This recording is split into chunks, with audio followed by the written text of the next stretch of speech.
বিশিষ্ট প্রাবন্ধিককার বঙ্কিমচন্দ্র চট্টোপাধ্যায়ের বিবিধ প্রবন্ধ গ্রন্থের অন্তর্গত একটি বিশিষ্ট প্রবন্ধ হল বিদ্যাপতি ও জয়দেব। বাঙ্গালা সাহিত্যের আর যে দুঃখই থাকুক, উৎকৃষ্ট গীতিকাব্যের অভাব নাই। বরং অন্যান্য ভাষার অপেক্ষা বাঙ্গালায় এই জাতীয় কবিতার আধিক্য। অন্যান্য কবির কথা না ধরিলেও একা বৈষ্ণব কবিগণই ইহার সমুদ্র বিশেষ।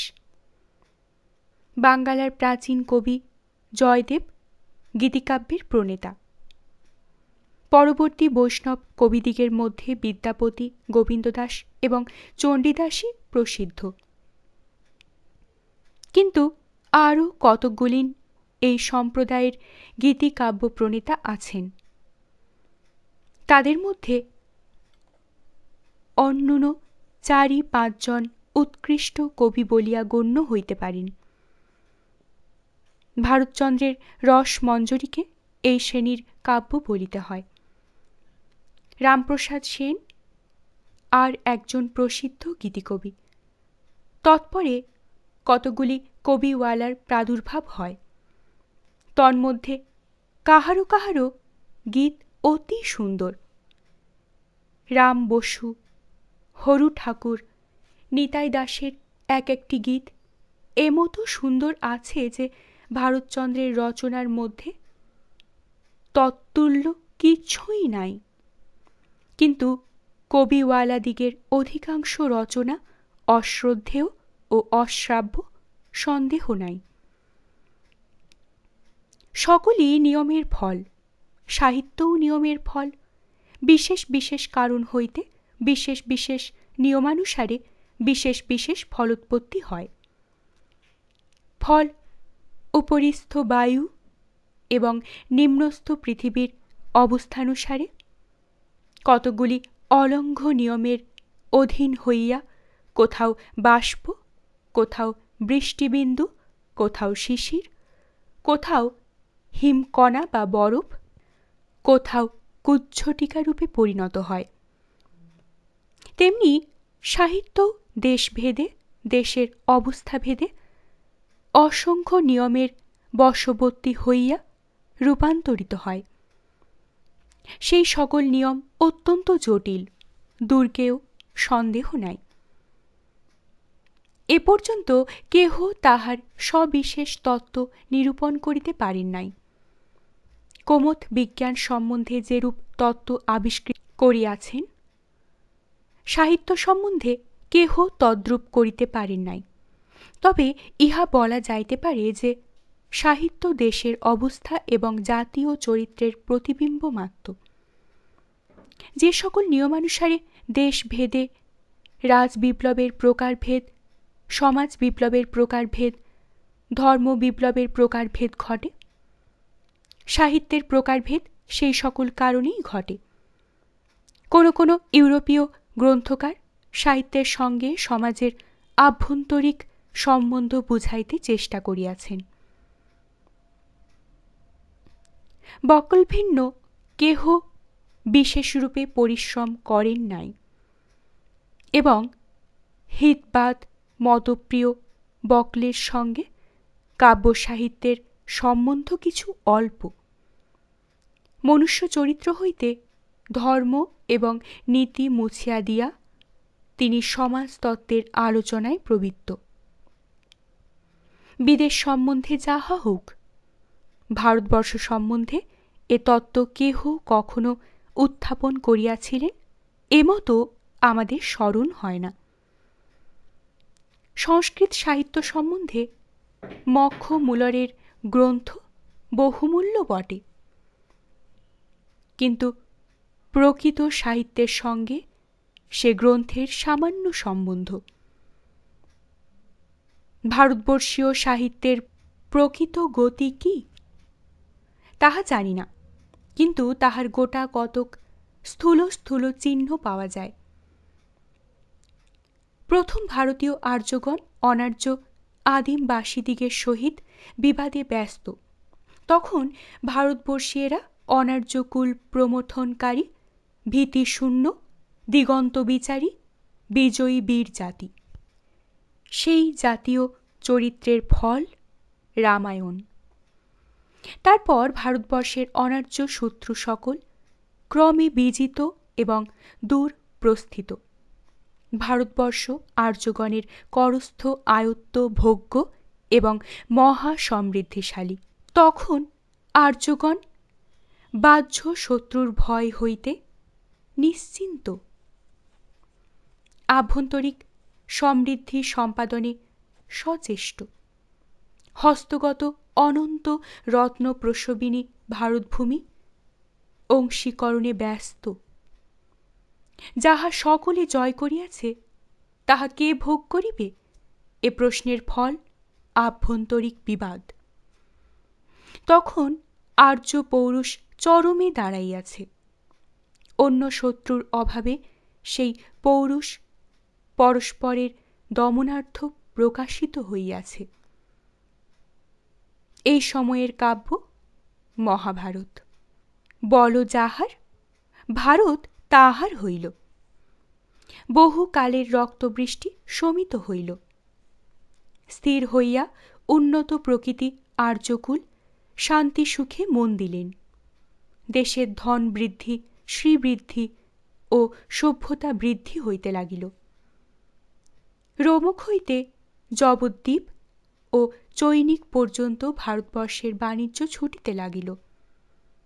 প্রতি নদীকূলে অনন্ত সৌধমালা শোভিত মহানগরী সকল মস্তক উত্তোলন করিতে লাগিল।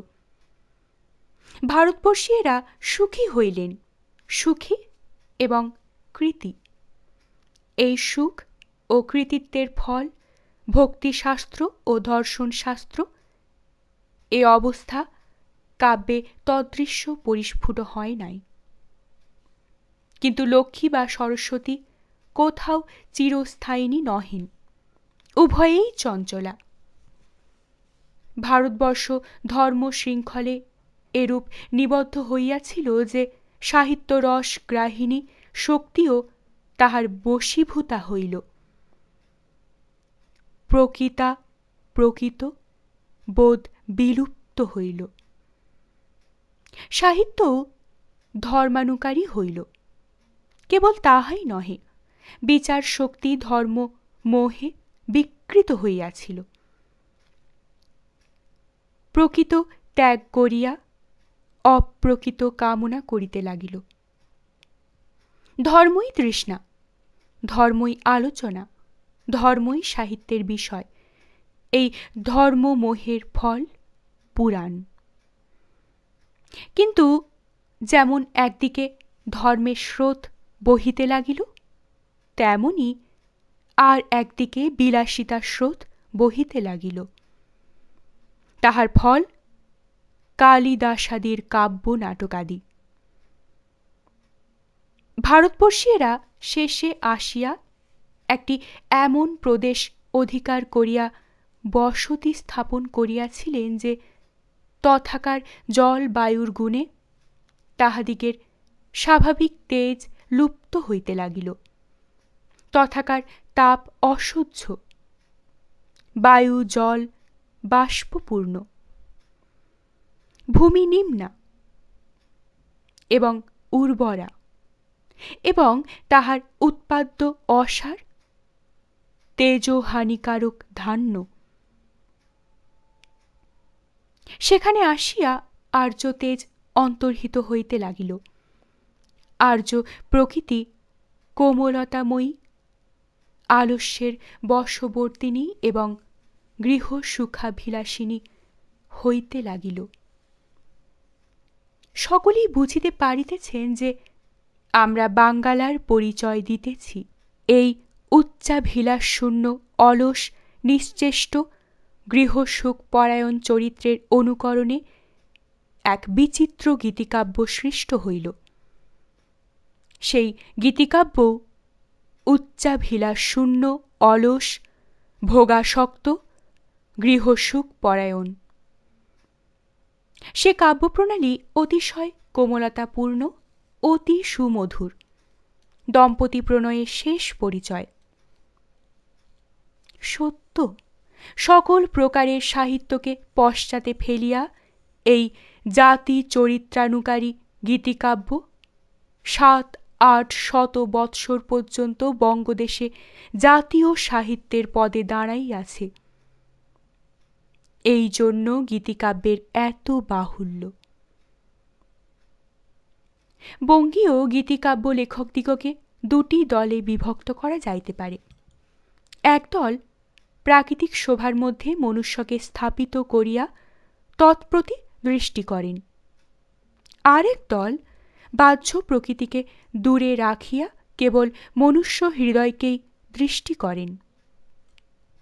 একদল মানব হৃদয়ের সন্ধানে প্রবৃত্ত হইয়া বাহ্য প্রকৃতিকে দীপ করিয়া তদালোকে অন্বেষ্য বস্তুকে দীপ্ত এবং প্রস্ফুট করেন।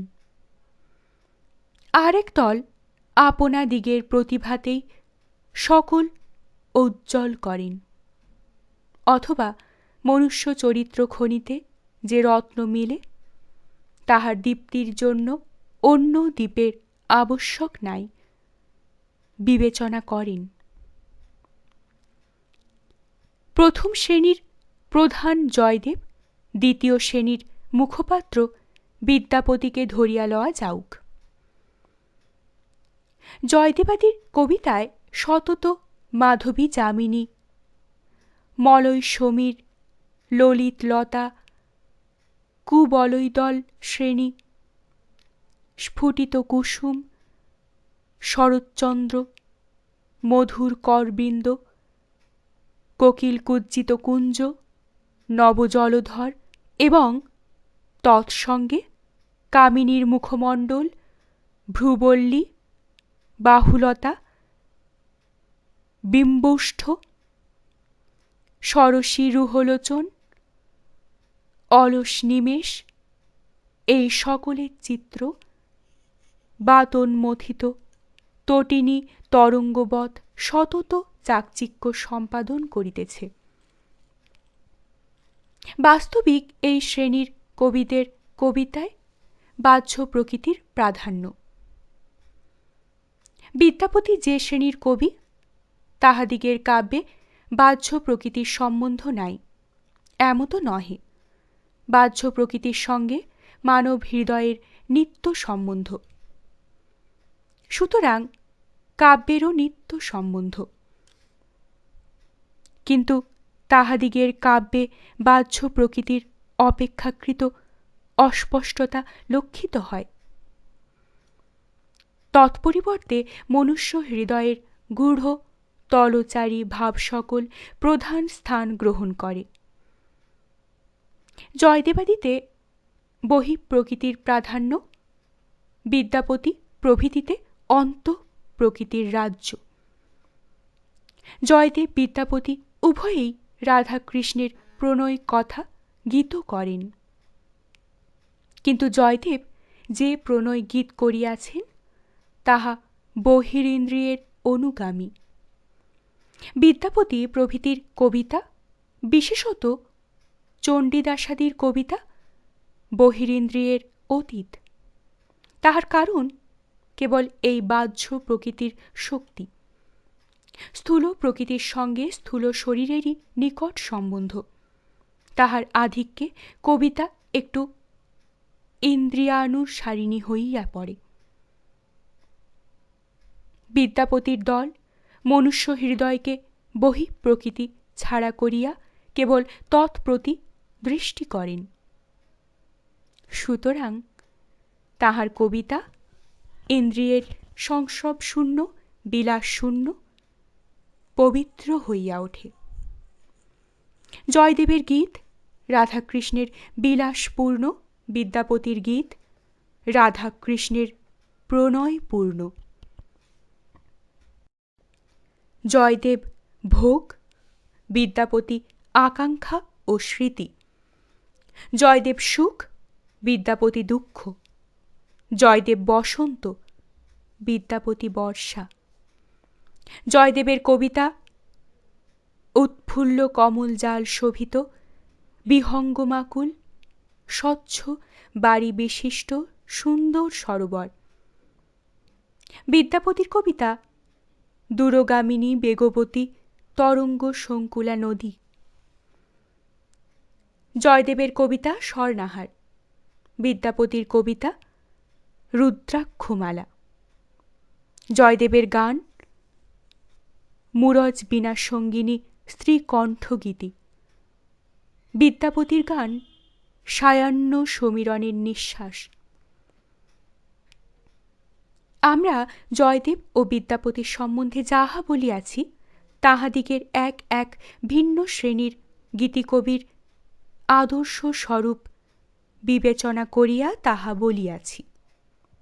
যাহা জয়দেব সম্বন্ধে বলিয়াছি, তাহা ভারতচন্দ্রের সম্বন্ধে বর্তে। যাহা বিদ্যাপতি সম্বন্ধে বলিয়াছি, তাহা গোবিন্দদাস, চণ্ডীদাস প্রভৃতি বৈষ্ণব কবিদিগের সম্বন্ধে বেশি খাটে। বিদ্যাপতি সম্বন্ধে তত খাটে না। আধুনিক বাঙালি গীতিকাব্য লেখকগণকে একটি তৃতীয় শ্রেণীভুক্ত করা যাইতে পারে। তাহারা আধুনিক ইংরাজি গীতিকবিদিগের অনুগামী। আধুনিক ইংরাজি কবি ও আধুনিক বাঙালি কবিগণ সভ্যতা বৃদ্ধির কারণে স্বতন্ত্র একটি পথে চলিয়াছেন। পূর্ব কবিগণ কেবল আপনাকে চিনিতেন, আপনার নিকটবর্তী যাহা তাহা চিনিতেন। যাহা আভ্যন্তরিক বা নিকটস্থ তাহার পুঙ্খাপুঙ্খ সন্ধান জানিতেন। তাহার অনুকরণীয় চিত্র সকল রাখিয়া গিয়াছেন। এখনকার কবিগণ জ্ঞানী, বৈজ্ঞানিক, ইতিহাসবেত্তা, আধ্যাত্মিক তত্ত্ববিদ। নানা দেশ, নানা কাল, নানা বস্তু তাহাদিগের চিত্ত মধ্যে স্থান পাইয়াছে। তাহাদিগের বুদ্ধি বহু বিষয়িনী বলিয়া তাহাদিগের কবিতা বহু বিষয়িনী হইয়াছে। তাহাদিগের বুদ্ধি দূর সম্বন্ধ গ্রাহিণী বলিয়া তাহাদিগের কবিতাও দূর সম্বন্ধ প্রকাশিকা হইয়াছে। কিন্তু এই বিস্তৃতি গুণ হেতু প্রগাঢ়তা গুণের লাঘব হইয়াছে। বিদ্যাপতি প্রভৃতির কবিতায় বিষয় সংকীর্ণ, কিন্তু কবিত্ব প্রগাঢ়। মধুসূদন বা হেমচন্দ্রের কবিতার বিষয় বিস্তৃত, কিন্তু কবিত্ব তাদৃশ্য প্রগাঢ় নহে। জ্ঞান বৃদ্ধির সঙ্গে সঙ্গে কবিত্ব শক্তির হ্রাস হয় বলিয়া যে প্রবাদ আছে, ইহা তাহার একটি কারণ। যে জল সংকীর্ণ কূপে গভীর, তাহা তগাড়ে ছড়াইলে আর গভীর থাকে না। কাব্যে অন্তঃপ্রকৃতি ও বহিঃপ্রকৃতির মধ্যে যথার্থ সম্বন্ধ এই যে উভয়ে উভয়ের প্রতিবিম্ব নিপতিত হয় এবং বহিঃপ্রকৃতির গুণে হৃদয়ের ভাবান্তর ঘটে এবং মনের অবস্থা বিশেষে বাহ্য দৃশ্য সুখকর বা দুঃখকর বোধ হয়। উভয়ে উভয়ের ছায়া পড়ে। যখন বহিঃপ্রকৃতি বর্ণনীয়, তখন অন্তঃপ্রকৃতির সেই ছায়া সহিত চিত্রিত করাই কাব্যের উদ্দেশ্য। যখন অন্তঃপ্রকৃতি বর্ণনীয়, তখন বহিঃপ্রকৃতির ছায়া সমেত বর্ণনা তাহার উদ্দেশ্য। যিনি ইহা পারেন, তিনি সুকবি। ইহার ব্যতিক্রমে একদিকে ইন্দ্রিয়পরতা, অপরদিকে আধ্যাত্মিকতা দোষ জন্মে। এ স্থলে শারীরিক ভোগাসক্তিকেই ইন্দ্রিয়পরতা বলিতেছি না। চক্ষুরাদি ইন্দ্রিয়ের বিষয়ে আনুরক্তিকে ইন্দ্রিয়পরতা বলিতেছি। ইন্দ্রিয়পরতা দোষের উদাহরণ জয়দেব, আধ্যাত্মিকতার উদাহরণ ওয়ার্ডসওয়ার্থ। ভালো লাগলে অবশ্যই লাইক করবেন, শেয়ার করবেন, চ্যানেলটিকে অবশ্যই সাবস্ক্রাইব করবেন, বেল আইকনটি প্রেস করবেন। আপনাদের অভিমত কমেন্ট বক্সে অবশ্যই জানাবেন। অনেক ধন্যবাদ। নমস্কার।